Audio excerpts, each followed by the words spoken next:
the scene he had me write, because he was kind of stumped on it, ended up being like 10 pages of comic book story for what was supposed to be, maybe 3 pages of scene, with these characters talking and kind of having a West Wing style back and forth dialogue. So for me, it was learning to just trim.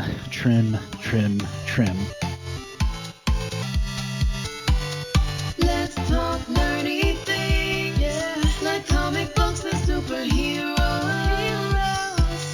with some nerdy picks, writers, cartoonists, and so much more. Whoa, so stick around and have some fun with the lovely and adorable Eva Webb. Hello, everyone, and welcome to Titular Characters. I am your super cute, adorable host, Eva Webb, and today I'm here with comics writer and novelist Derek Moreland. He also wanted me to tell you that he's available for parties. Oh, darling. Hello, I am the not as adorable comics writer, Derek Moreland. Awesome. So, per your recommendation, I went to Comixology and I got all 3 issues of Space is Awful, and it was absolutely charming. I love the premise. Thank you very much. As I kind of talk about in the opening, it was intended to be a much shorter story. I wanted to try to get published in 2000 AD, the British comics magazine, and to do that you have to start out doing smaller 5-page stories. So I originally wrote it. The treatment for it was only, the whole story would have been 15 pages long, and my longtime collaborator was like, no, there's more of a story here. So I kicked it up to 20 pages thinking maybe we could do it as a one-shot, we could sell at cons, and he was like, no, dude, there's more of a story here. So I pushed each 5-page idea into a 20-page issue, which really let the story breathe. It allowed me to do some more character work and not just gags. It kind of made it into more of a protagonist. We have some ideas for some sequels. So thank you very much. The response to it has been pretty positive overall, and I'm kind of humbled and overwhelmed by that. So thank you. Yeah, no worries. It's always exciting to meet up with comics pros who have done just really charming and really funny books like you have. Well, Derek likes to call it Space is Awful is Galaxy Quest meets Thor Ragnarok, and I let him say that. I don't know if I think it works. I think it's a good shorthand for it. Right, and this book was actually written by or actually produced by Derek and Derek. So but he spells his name differently. Yes, he spells his name like he should be out in a field pumping oil, which makes sense because we're in Texas. I spell mine the proper soap opera way.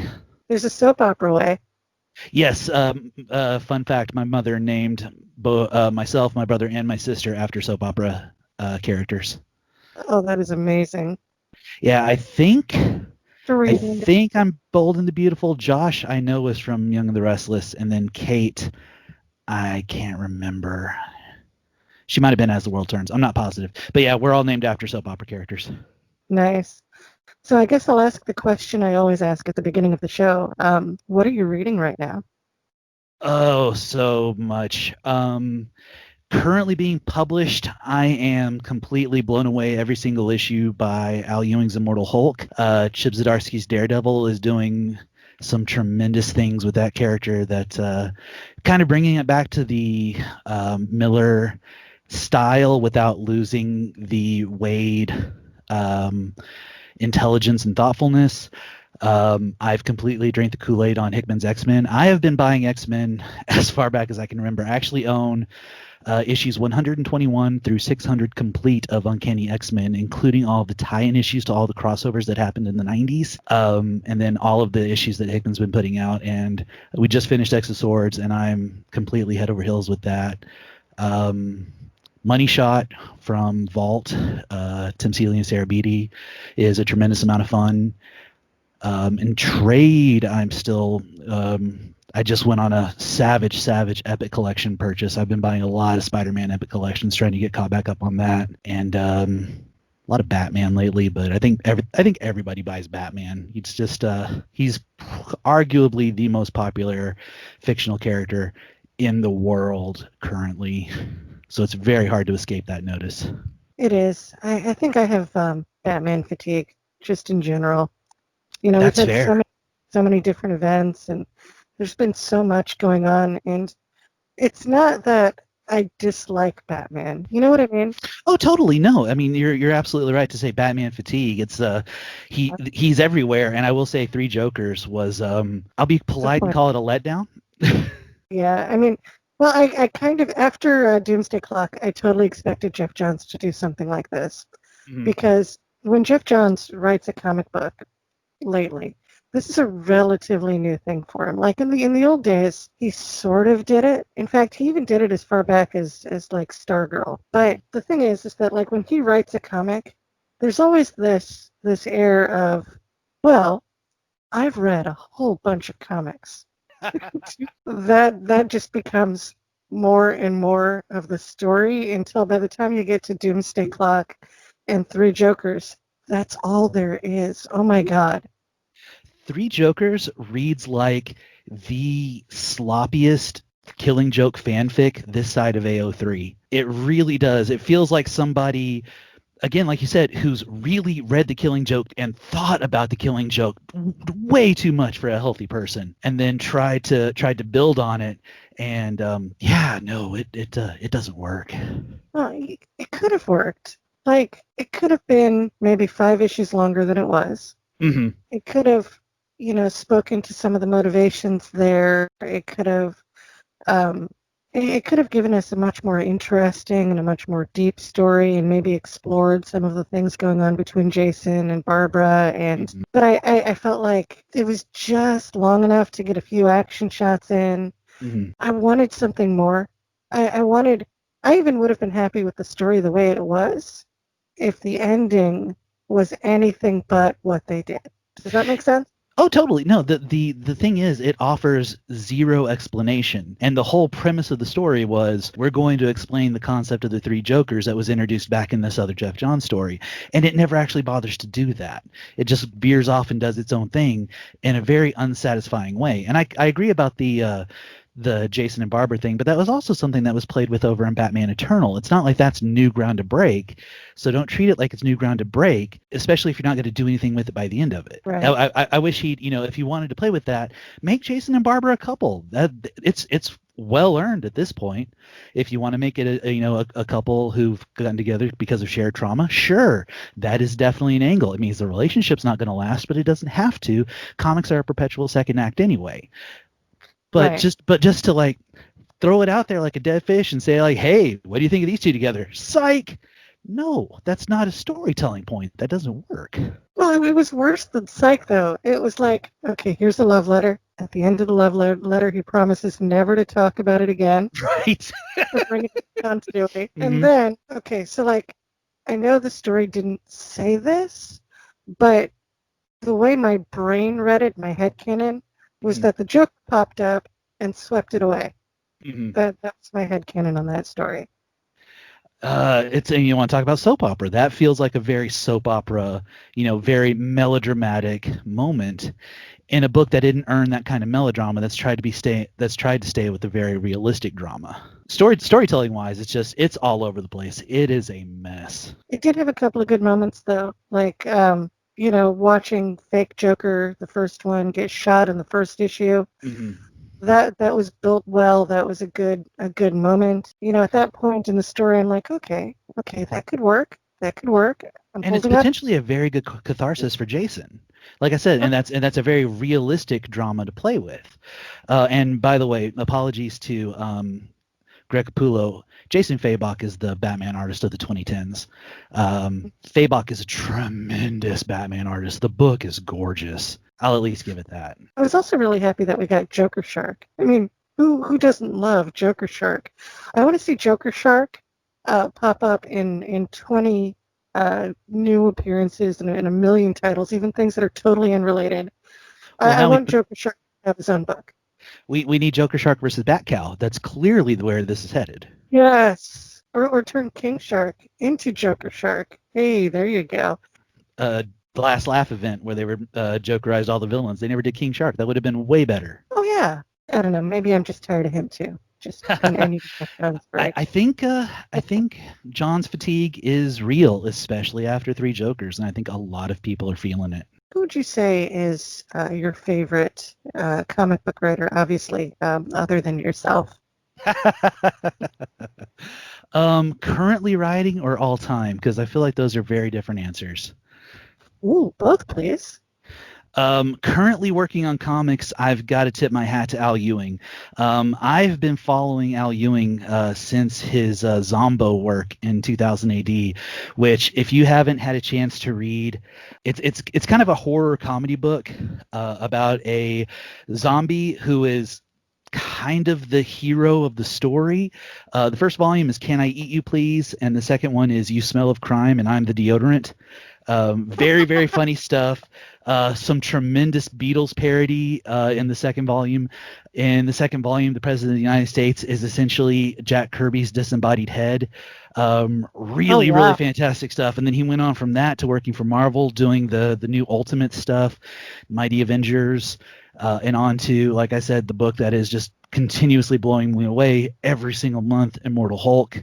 The Empire event was surprisingly good. I don't think anybody thought that book was going to be worth anything, and it is a tremendously well done story. Especially what I compare it with my podcast partner to is like what's going on in DC right now with death metal. It's like a Slayer concert versus Empire's New York Symphony Philharmonic Orchestra.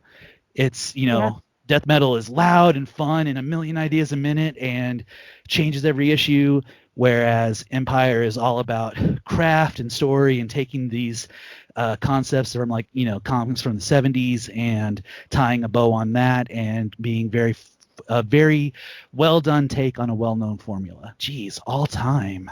Yeah, all time. What do you think? That is a fantastic question because I've read a ton of Silver Age stuff, so I actually do have a soft spot for Stan Lee as a writer. I have a soft spot for Jack Kirby as a writer. Commandy is one of my all-time favorite books. Steve Gerber and his, especially his work on Howard the Duck, but also his stuff on the Defenders, is definitely going to be up there. Brian K. Vaughan from Why the Last Man to Saga. Good Lord. It's really, really hard to pick. I own way more Brian Bendis comics than I'm comfortable admitting to you. For a while there, Brian Bendis was who I was desperately trying to emulate as a writer, and I'm glad I've grown out of that phase, but I can't stand here and tell you that I never had one, because I definitely did. Wow. And again, so much of my reading has been Marvel that I'm absolutely dissing on some great DC stalwarts, because I didn't grow up reading DC. I grew up reading Marvel. X-Men and Spider-Man were my my go-tos. Man, just to be idiosyncratic, I'm going to say Steve Gerber, because his work on Howard the Duck, and then the Man Thing, the very last thing he had published was a dumb, unworkable, should not have been good Dr. Fate tie-in to Countdown to Final Crisis, and he died before the last, I think, 2 issues made it to print, and they were not written by him. But even that stuff was like fun and interesting, and he was doing interesting things with Dr. Fate as a character in the middle of this god-awful, piss-poor, now not even recognized in continuity, disowned by Dan DiDio crossover bullshit nothingness that was Countdown to Final Crisis, and even then he was doing interesting things. So I'm gonna have to tip my hat to Steve Gerber, especially for all the stuff he did for creators' rights, working on Destroyer Duck with Jack Kirby when Jack Kirby was trying to get his lawsuit with Marvel going. Died too young, creative to the end. I gotta give it to Steve Gerber. That's amazing. So you mentioned death metal. Mm-hmm. What do you think of death metal so far? Honestly, I am behind. I read the first 2 issues. I liked them, but I am kind of sort of trade weighting it, because there's approximately 55 million one-shot tie-ins, some of which are incredibly key to the story and some of which are not. And I've kind of quietly given up and surrendered on death metal. I bought and read every single issue of Metal and every tie-in and all of that stuff, and I really loved it. But death metal, I have quietly bowed out on, to be totally honest. I really like the conceit of it. The Batman who laughs finds the Batman who was also Dr. Manhattan, because we can't stop talking about Dr. Manhattan at DC. And Right, Batman Hatton, yeah, which is actually a pretty good pun. oh, it is. I thought I'd hate it. I thought I'd hate it. I was like, oh my God, they're doing Dr. Manhattan again. Mhm. Oh my God, they just can't stop from murdering Dr. Manhattan, can they? And I think they really do have a murder boner for that. But, just in general, I feel like they took it in a really surprising and interesting direction. And I'm definitely looking forward to catching up on it. My podcast partner, Colby, he is like 1,000% in the tank for Scott Snyder, and he's absolutely adoring every single issue. So I'm really looking forward to seeing what they do with it. But speaking of fatigue, I definitely have some Batman Who Laughs fatigue. I was a big fan of Snyder's Justice League, and then we weren't even 12 issues into that when the Batman Who Laughs showed up in that. He got his own miniseries with Jock, Hella Risen. They never Superman Batman, the Joshua Williamson book that did The Infected, is like we never got a break. It's like if when Venom was introduced in Amazing Spider-Man number 300, and then he came back in like issue 318 or something. I mean, we had a good year and a half where we could always be. We were excited for him to come back, and then eventually the Venom fatigue set in, and we got, he started getting his own series of miniseries and all that stuff. But the Batman Who Laughs never went away, so I got so exhausted with him. I was actually really happy when Wonder Woman Invisible Chainsawed him in issue 1, because I was like, finally, let's do something else. And then it's a great moment, and it's man, Capullo kills those pencils. It's like what, a 3/4 splash or something. It's huge. It's beautiful. It's one of those things that looks better on paper, though. Honestly. So why do a podcast about Spawn? Well, it's the funniest thing. I lucked into. They put out 2 Humble Bundles, which, if you or people listening don't know what that is, it's basically a block of digital comics, and you have certain buying tiers, and you can choose how much you donate, essentially, and you get these digital comics in recompense. And it's cool because as a Humble Bundle, you can vary how much you give to creators. All of the Humble Bundles are set up for a charity, and then you can leave a tip for the Humble Bundle. And I always just max out the charity, so whatever I go do is I consider it a charity purchase, because it all goes to whatever charity they selected. But they had a Humble Bundle that was offering the first 20 volumes of Spawn Origins, and then they had a second Humble Bundle that was all the single issues of Spawn leading up to issue 300 that started directly after the Spawn Origins Volume 20 ended. So I'm sitting here with 300 issues of Spawn on my iPad, and I know me, I am not going to read those in any kind of, reasonable amount of time unless I have a reason to. And again, my podcast partner, Colby, is a huge, huge, huge Spawn fan. He's actually working on a complete run of Spawn in singles, and I think he's pretty close. I think he's less than 100 issues from completing it. And I was like, hey, we're already doing a podcast where we talk about comics and pop culture. That's Blah Blah Comics. What if we did a monthly subset where we read through and talk about Spawn? Because I know you love the character. I want to get to know the character, and I need to get these comics read. So why don't we just do a monthly read through of a graphic novel, and we'll talk about it? And he was, of course, down. So we decided to do that at the start of this year. And what's really blown me away doing a year of Spawn is watching Todd McFarlane grow as a creative voice and as just a craftsman. Because I read Spawn when I was a kid. I mean, we all read Spawn when we were kids. I remember my best friend in the world introducing me to Spawn. So I read issue 1, and then I read the Billy Kincaid issue, and then I read issue 23, I think, and then I collected it for a while after the movie came out. So we all have these spotty, patchy memories of Spawn. If you grew up in the 90s, it's impossible not to. But actually going through issue to issue, reading the character, and also trying to read it with an eye towards literary criticism. Actually, reading it as a literary text, looking at it through the view of how does this work as a comic? How does the cartooning work? How is the script working with the story, and vice versa? You actually really get to see Todd McFarlane grow as a creative voice and as a craftsman, especially when he starts bringing in Greg Capullo or some of worked on Batman for a while, not Jason Fabok. Oh Lord, did Battle for the Cowl, Batman R.I.P. Tony Daniel. Had to talk myself into it. When Tony Daniel first comes on the scene as a very neophyte artist, it's really, really fascinating to see McFarlane start to build this both himself and this world. Like, it's really, really obvious he does not know what to do with Sam and Twitch for about 20 issues, and then he finds it, and then it's like you can see the light bulb go off in the comic, and they become such an integral part of the series. It's really, really fascinating. It's been a lot of fun to delve into. Would you say that Spawn is better than you remember it? Honestly, yeah, I think so. It does have its dragging moments. It does have its moments where it is, of course, horrifically overwritten or horrifically over melodramatic.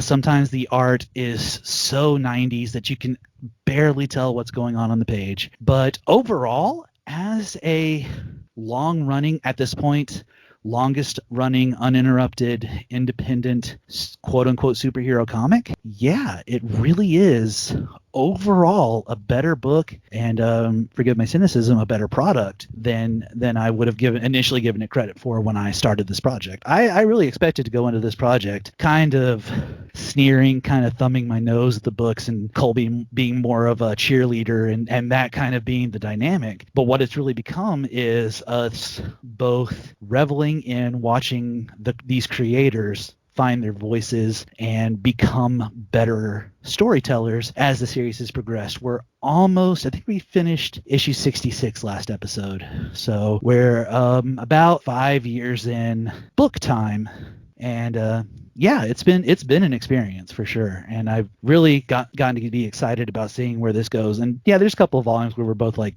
that was, listless garbage. That really didn't go anywhere. That didn't really advance the plot. McFarlane has a real oops all subplot tendency where he forgets to advance the main story and just plays with his characters for a while. And sometimes you can tell it's just that he's playing for time because he doesn't know what he wants to do next. Sometimes you can tell that maybe it's a deadline pressure. Sometimes he's just like, I have this idea that I want to follow for 2 issues. But again, and that's part of the fascinating aspect of diving through especially, you could do a Claremont run and look at 17 years of X-Men, but those characters existed before Claremont came on. They existed after Claremont left. You could do the same thing with Peter David's Hulk, but again, talking about Al Ewing, somebody's doing some really fascinating stuff with Hulk that David never thought of. McFarlane has had a hand in Spawn from his inception, and watching this creator and his signature creation go through all of these hills and valleys. Again, I hate to repeat adjectives here, but it's fascinating to me.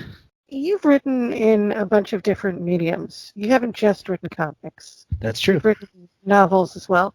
How would you say the craft of writing itself sort of is different or similar between the two? Well, I'm going to start by paraphrasing and stealing a line from G. Willow Wilson when she was talking about her very short but pretty good run on the X-Books, which is, when you're writing comics, you essentially have to write a haiku's worth of dialogue per page and still manage to tell a story. So that was the big lesson that I had to learn, because when I first started working in comics, I'd written a play that had been performed locally. I was deep into my first novel. I'd written some short stories. And when I initially, quote unquote, auditioned to work with Derek, who was working on his own book, which we'll be putting out hopefully in 2021, you'll see the first revitalized issue of that project. The scene he had me write, because he was kind of stumped on it, ended up being like 10 pages of comic book story for what was supposed to be, maybe 3 pages of scene, with these characters talking and kind of having a West Wing style back and forth dialogue. So for me, it was learning to just trim. You got to have space for the art. You have to have space for your artist to tell the story. And I've kind of set some rules for myself. I still consider myself very much a neophyte comics writer, but as a rule, unless it's incredibly important to the pacing of the story, I try to never have more than 6 panels a page. I will go through a script after I finished it and see if there's any superfluous word I can cut. I mean, even if it sounds cool, even if it gives the dialogue a more realistic kind of Bendis style edge, I'll see if there's anything that I can trim just to make absolutely certain that it's comfortably, everything fits comfortably on the page. Whereas, and I've also, when I first started, I would much like a novel or a short story, when I was doing my panel descriptions, I would write the shit. I would overwrite the shit out of my panel description. You would get Alan Moore style half-page descriptions of what was happening in a panel. Especially when you work with an artist you trust, like Derek and I have been working together for 5-6 years now. It's you learn that is completely unnecessary anymore. I basically say the look on a character's face, or if I have a specific motion that I want somebody to have, like if they're dangling something by a finger or trying, they've stopped midway to their mouth with a glass, then if that's something I want to emphasize, I'll put that in the panel description. But otherwise, I'll trust Derek or any other artist to have an idea of how they want to sell it. Also, I've kind of given up on trying to write like fight scenes, because your artist is going to know way better the geography of a page than anything that I can come up with in my head. I'm not, as much as I'm a comics writer, I'm not a profoundly visual storyteller in a way that an artist is going to be. So usually I'll just be like, this is the fight, this is the outcome. Especially Space is Awful issue 2, I think, is a great example of that, because there's a montage sequence in there where Dennis gets to show off his various powers, and literally all of those pages were, this is the power we're showing off, this is the gag in the final panel, here's the dialogue for the gag in the final panel, and Derek just took off and drew whatever he wanted, because like I said, he knew what he wanted to show on those pages, and I wasn't going to stand in his way. So you're one of those writers that'll give an artist a page that says fight. Oh, absolutely. Nice.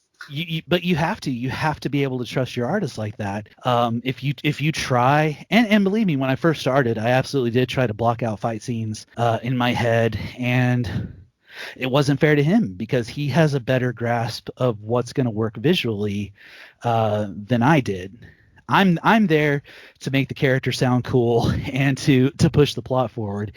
He's there to make it look cool and keep you visually engaged. So yeah, like I said, unless it was something very specific that needed to happen, if a character needed to trip because there was something that was going to happen in the story later, or again, to call it back to Space is Awful, he was going to do something different with the mop in the first issue, and I was like, you can't do that, because the mop's actually going to come back and play a part in the third issue, so we're going to need to do it this way.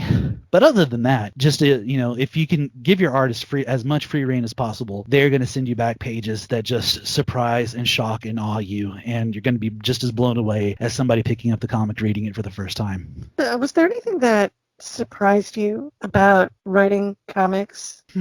That's a very good question. I feel like the thing that surprised me most is, again, how little writing actually makes it through the process. Because again, I was like, when I started, I was trying to put so much in there. And comics, again, it's a visual medium. That's what you're here for. You're there for the pictures and the story. The pictures tell the story. The writing is there to push the story along. So for me, it was pulling back, trying to figure out how to fit everything on 20 pages. That is a monster. When I was first writing, I was writing 30, 40 page stories, because I didn't know how to do anything else. And to figure out how to block it in your head that this amount of story gets this amount of pages, you're probably looking at, I think, 130 total panels, more or less. And that's what you have to work with. You are constrained. When I started writing my novel, I was just hoping I could make it to novel length. I was just praying that I would pull enough words out of my ass to make it to basically 75K words, because that's considered novel length. When you're writing a comic, you've got 20 pages and out. Now, thankfully, Derek has been like, we want to do a first issue that's a little bit longer, cool. I feel like this needs an extra page for the art. We'll pad it out with some extra stuff in the back, because it's the climax of the story. But for the most part, I try to write it in my head as, I've got 20 pages to tell this story, because that's what most professional comics do, and that's where I want to be. I'm trying to do this on as professional a level as I can, considering I'm literally working out of my bedroom doing this. So yeah, pulling back, figuring how to fit into the spaces that the medium has given me was initially the most difficult thing, but it's also kind of become the most freeing in a weird way. Because again, I have 20 pages. I can do whatever I want in those 20 pages. And sometimes Derek will call me and scream at me because I put it in another crowd scene, but I can do literally, it's like, again, I hate to keep dropping the the book name, but with Space is Awful, it's just like, we're in space. There is literally one human here. You get to draw whatever cool crap you want. I occasionally throw them ideas. The two main aliens, Jeef and Graham, when I first imagined them, I was like, think Caden, Kang, and Kodos from The Simpsons. And he took that and made Lovecraftian horror monsters out of them, which I love. But the infinite freedom of the blank page that you get to work with someone on and create anything you want within those 20 pages, within those 150 panels. It's tremendously exciting. I bet it's also fun, to have an idea in your head, and you'll say to yourself, well, this is the way this looks, and this is the way that looks, and okay, and then you write it down in as concise a way as you think. And you give it to an artist, and the artist comes back with something that just totally surprises and blows you away. Every time I've ever done that, one part of this podcast that I'm really enjoying is I have this weekly collaboration with this girl in the Netherlands who is adorable. She's wickedly funny, but she also happens to be a really, really talented artist. So we started doing these homage covers to like old issues of Spider-Man and Wonder Woman, and sometimes we'll make fun of Batman or whatever. And if you know your comics covers, you can look at the art against the podcast and say, oh, well, that's Spider-Man, and that's Daredevil, obviously, and that's, this, that, and the other. Nobody's ever caught me on that. But anyway. That's delightful. I love that so much. It is so much fun. Because, we'll take a cover from, Wonder Woman or Batman that was pretty dark, and she'll just spin it into something that's just really hilarious. So anyway, I thought that was fun. But yeah, she surprises me every week, all the time.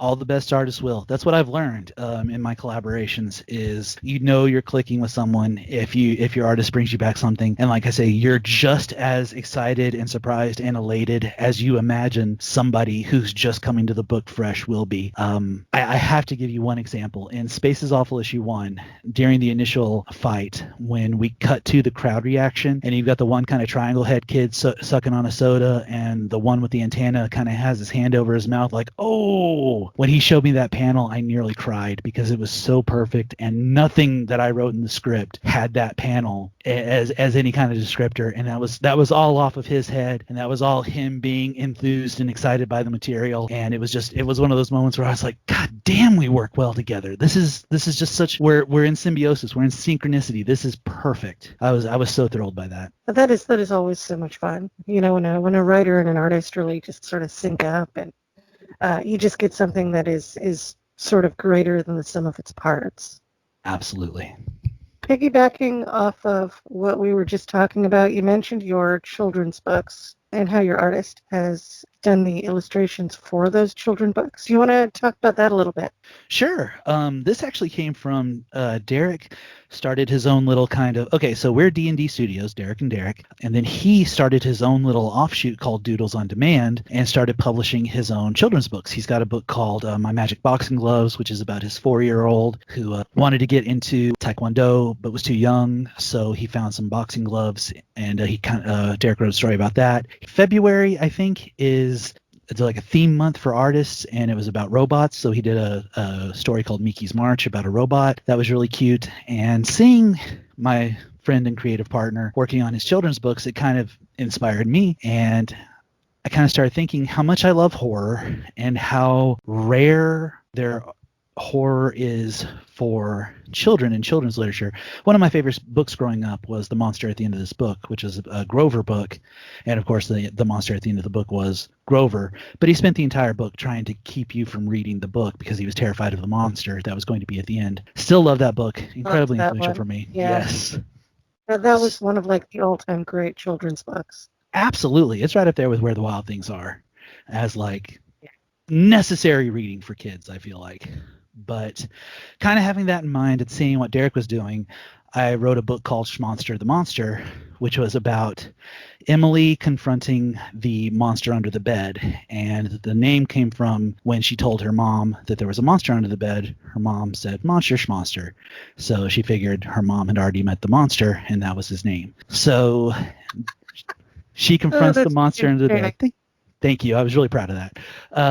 And they end up becoming friends. And then the end gag is just a bit of a spoiler for a children's book. The end gag is, now if only we could do something about the schmost in the closet. And Schmonster proved to be such a big hit that this year we did Schmost the Ghost, which is the sequel to Schmonster the Monster. And it tells Schmost's story and how he wants to be friends with Schmonster and Emily, but he's too scared to come out of the closet. He's afraid they're not going to like him. So we've started our little Schmonsterverse. We're hoping to do a Schmonster-related kids book every Halloween for at least 3 more. We have ideas. I kind of want to build it up to what I'm thinking is Schmonster the Monster Midnight Jamboree and do kind of an Avengers style. All of these crazy monsters come out for a sleepover story, but we'll get there. But yeah, just some cute little monster stories that, again, the response has been pretty delightful. I've been really happy. They've sold really well at the con we were able to do before COVID took that away from us. We're slowly building our audience on those. I think we have them available in our local comic book store, and then mostly right now when we sell those, we're selling them through us and online. That's awesome. What was writing a novel like? To be totally honest, writing these books was basically like writing a comic. It was basically the idea of this is the splash page image that you're going to do, and then here is the caption that goes with it. Especially since I was working with my comics partner, I literally just treated it like a comic script. So any innovation, really credit goes to Derek on that, because I treated it just like a comic book. He did kind of, again, lay out exactly how many pages were allowed, so I had to fit it within constraints of that, but it was basically like writing a comic. Writing a novel, it's a lot different because there are no limits, and to a certain extent that can be daunting. I came up with the idea for Songweaver when I was 16 years old, and I remember when I read The Hobbit for the first time. I was in 8th grade, so that was a couple of years before that, and I was really loving The Hobbit until about 2/3 of the way through, when they get to the barrels out of Bond, and then they end up in where all the men live, and there's humans, and you go from this magical, amazing story with hobbits and elves and wizards and all these weird creatures to just men, and they're just men doing men jobs. And I was like, when I write a fantasy novel, there's not going to be any men. The other thing that was kind of difficult was it was all written in really eloquent, flowery, old-timey Tolkien languages, and I was like, when I write a fantasy novel, I'm going to write it from modern-day language. And then I started coming up with the idea for Songweaver, which is about a gargoyle bounty hunter and a half-giant scholar named Zahn, who are tracking down a dragon's horde, one of the last in the world. Dragons disappeared millennia ago, or hundreds of years ago, and the only magic left in the world is in their hordes. So they team up to find a dragon's horde, and I wanted no humans, and they're all going to talk like they were on TV in the 90s, and kind of worked out. But yeah, the idea came to me when I was about 16, and I wrote it on and off for about 10 years, got about 2.5 chapters in, probably about 20,000 words.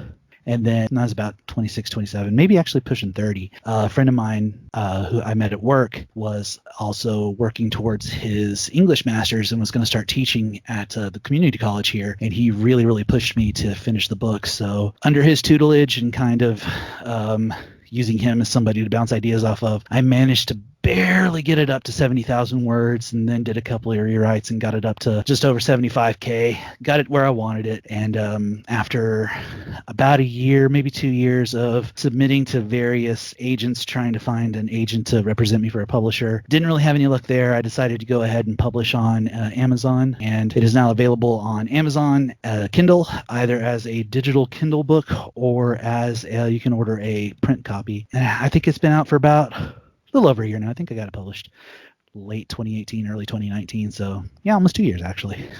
I've actually finished a second novel, a young adult sci-fi novel called The Mysterious Terror of Dinosaur Planet. That's kind of a 50s seat of your pants sci-fi magazine short story collection novel that I'm currently again trying to shop around to some agents, see if maybe I can get a little bit more breakthrough on this one. But I'm still proud of Songweaver. There's been some loud demand for a sequel, so I'm working on that right now too. Hopefully I'll get something about that maybe in 2021. That's exciting. And the new one, I like it already. I don't like anything that's sort of retro sci-fi. Yeah, that was a lot of fun. The idea was actually I tried to do NaNoWriMo, National Novel Writing Month, and the only way I could square that circle in my head was, okay, if I'm trying to write 40 to 60,000 words in 1 month, how can I make that work in my head? And my conceit was, well, I'm going to pretend I'm writing monthly short stories for a science fiction magazine that have to have a certain word count, that have to be done by a certain time, or else I don't get to eat that month or that week. Ah, So that was kind of how I set it in my head. And I was like, okay, well, if I'm doing that, it's very clearly going to be, silly pastiche 50s stuff. So I wrote about a guy who crashes on a planet with humanoid dinosaurs. The secret terror that lies at the heart of that. And initially it was written as very much just a contemporary adult sci-fi novel, but then I kind of went back and rewrote it a little bit because I felt like the material was skewed a little bit younger, so I tried to make it more of a young reader, young adult friendly piece. It's a bit shorter. It comes in at about 55k words, but it's exciting. It's fun. Every chapter ends on a tremendous cliffhanger, as so many of those serial fiction would. that's awesome. That sounds like a ton of fun. Oh, hey, speaking of fun, the other thing you wrote was an essay about Harley Quinn. What makes Harley Quinn interesting? Well, for me, it was, and I staked my claim. As soon as I found out that these people were shopping for pitches, I was like, I get to talk about the animated series. I'm going to be the guy that talks about Batman the animated series, which is one of my all-time favorite television shows. So I dug in and I did some research, and I decided to look at it through not exactly a queer reading, but I wanted that to be the basis of my essay. So what it is, it's an essay that looks at Harley Quinn as a bisexual character on a television series that can't out and out say, it's a series for kids in the 1990s. There's no way they could just come out and say this character is bisexual.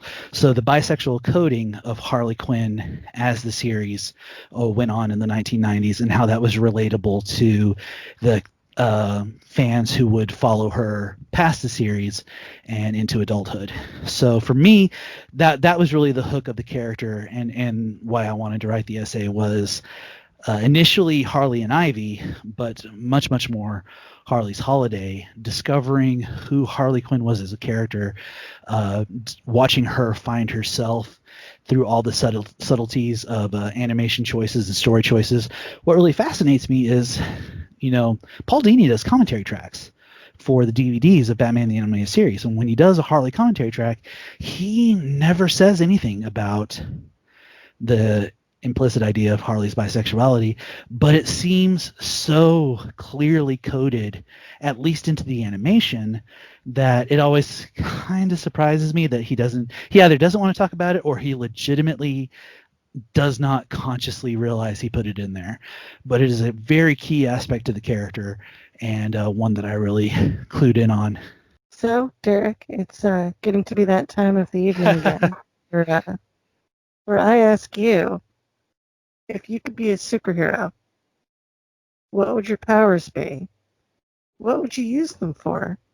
And what would your costume look like? Wow, that is a great question. I am weirdly old school. My favorite superpower, above all others, is flight. I've always wanted to fly, just under my own power, be it with wings or just like, Rogue or Superman, just be able to leave the ground and, fly. No risk of falling, no risk of being hurt, just fly. I don't know if I could use that power for anything traditionally super heroic. I would definitely use it for my own transportation. I could see myself becoming kind of a one-man type DoorDash thing, where I could use my my powers of flight to, maybe like the very first issue of the new Flash from 1986, where he's like transporting a heart across the country, running it using his super speed. Maybe something like that if I wanted to get really heroic with it, but I probably just use it for my own selfish, I need to get from here to there. You're the second person today to say that they'd use their superpowers as a personal DoorDash. It's where the money is right now. Apparently, those guys are raking in billions. So it only makes sense. It's a modern convenience. As far as costume goes, again, I'm such a '90s kid. I'd just dress like just this super goth dude. I'd have a nice long black trench coat that would flutter behind me awesomely while I was flying, and motorcycle goggles on my face so that protect my eyes, but also just look super badass. And then I could pull them up cannonball style when I wasn't wearing them. And I'm naturally bald, so I probably need some kind of backwards baseball cap or something, maybe a knit cap to protect my bald ass skull. But yeah, I would just be like, you're aerodynamic. yes, exactly. Yeah, I'd be looking like Neo at the end of the Matrix, probably, minus the sweet Keanu Reeves hair. Oh, that's true. That's true. He does have great hair. Still, to this day, I'm so jealous. That dude's got like 10 years on me. And man, perfectly coiffed John Wick hair. Love it. It's uncanny. It's absolutely uncanny. I am jealous of his hairline in very serious terms. Mm-hmm. So I guess that's it for the show. Do you have anything to promote today? I feel like I've been promoting all show. If you want to read, but where do people find you? If you want to read my comics, they are available on Comixology. They are 99 cents each because we don't want to make money. We just want you to read our stuff. It is a complete 3-issue miniseries. The whole story is there. If you want to read my novel, Songweaver, it's available on Kindle. It is the cheapest Kindle will let me sell it for. So if I could give it to you for 99 cents, I would. But as it is, I think it's $2.99 for a Kindle download and then $9.99 for a physical copy. If you want to check out my kids' books, you'll have to find us on Instagram or Facebook. Derek is Doodles on Demand. I am at Blah Blah Podcast, which is also the name of my podcast, Blah Blah Comics, where we do Respawn. We're available on Spotify, YouTube, iTunes. Just look for Blah Blah Comics. You'll find us. Respawn is a subset of that, so you'll be able to find it within that. The Ascendance of Harley Quinn is the book where my Harley essays printed. That's available on Amazon. I think it's on Kindle. It's through Baker and Taylor as a publisher, I think. Maybe Ingram, I'm not sure. And thank you so much for just listening to me blab for however long this has been, because this has been a tremendous amount of fun. Oh my God, Derek, yeah, you have been an absolutely fantastic and a truly gracious guest. Seriously, feel free to come back anytime. If you've ever got anything to promote, just hit me up. I absolutely will. Derek and I have 2 major comics projects coming in 2021, so you'll definitely be hearing from me again. Speculative question time. If you were a space pirate, would you ride a dinosaur? Do you have any concerns about dinosaur riding? Howard DeFouque says, in theory, of course. In reality, I would be like, oh, no, you guys go ahead. No, I heard you can get salmonella from them. No, I'm not scared. Okay, yeah, I'm scared. Oh, that was good. OmniGeek Mike says, I'd be happy to ride what is that? A Quasaludicudus? Or a Stegosaurus into battle, Dino Riders style. Kashuk Carforma says, I'll drop down in my shuttle onto the dino's back and lead the whole herd into a raid on the compound that some evil corporation types are using as a base to hunt those dinos down. Good for you, man. Emperor Palpatine says, I'd ride a badass Dino Crisis 3 dino while looking like Raza from Starjammers. Hell yeah. Needham Comics says, as long as my dino has a spacesuit or a way to breathe like the gators in Futurama.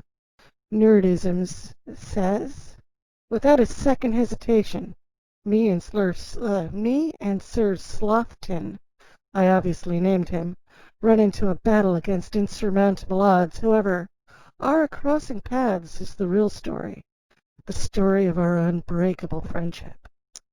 James W. Edwards says, well, if I were a space pirate, I'd likely ride what got me into space.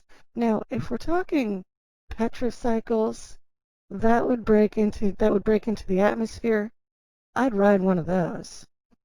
LaRocco, writer-artist, says, no, I don't think that's space vegan. 100 Hairs says, bring a saddle if you want to ride a dinosaur. If you ride it bareback, your ass gets sour. Twinkles the Elf says, hell yeah. Would I be riding it bareback, or do I get a dope-ass saddle with the cannon strapped to it? Jose Ponce de Leon says, to ride a dinosaur through the stars past the asteroid belt is to experience the greatest feeling ever felt. To be up there where it's quiet, just me and the dino to pilot. I'll be forever known as the greatest pirate. Jeffrey Stevenson says, if I were a space pirate, I'd be hesitant about riding a dinosaur because they tend to buck and get all skittish around meteors, which are more common in space. These are so much fun. All right. Naveed Hayter says, I'd keep the Petrocycle and call him Patchy. Ashley Craft, they them says, space style or not, I would ride a dinosaur as long as it could breathe in space. I would have a stable full of dinosaurs on my ship, and they'd wear rainbow saddles, and my henchman would be a small, angry chicken dinosaur who'd accompany me to intimidate others. Robin Hood style. And now for the credits. Wasn't Derek amazing? Check out his website and see what he's up to. Information in the description. Titular Characters is a podcast about the things we love. It's hosted and produced by the adorable Eva Webb. That's me. Podcast art is done by Luxiva, who is so talented. I love her. Our theme song was written and composed by Antonia Marquis. Sound design for this episode was done by Brogan Malloy. This show would not be possible without the love and encouragement of our listeners. That's you. Join us next time for another exciting adventure in cyberspace. Oh, and when you do, bring candy.